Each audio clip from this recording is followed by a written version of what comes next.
উপলক্ষে একটি নাচ আমি প্রদর্শন করছি।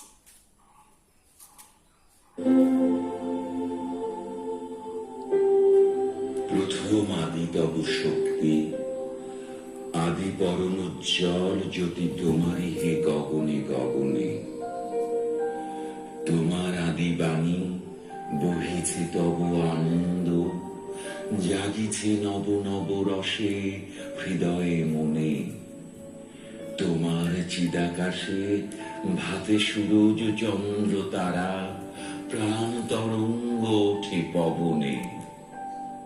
তুমি আদি কবি, কবিগুরু তুমি হে, মন্ত্র তোমার মন্ত্রিত সব ভুবনে।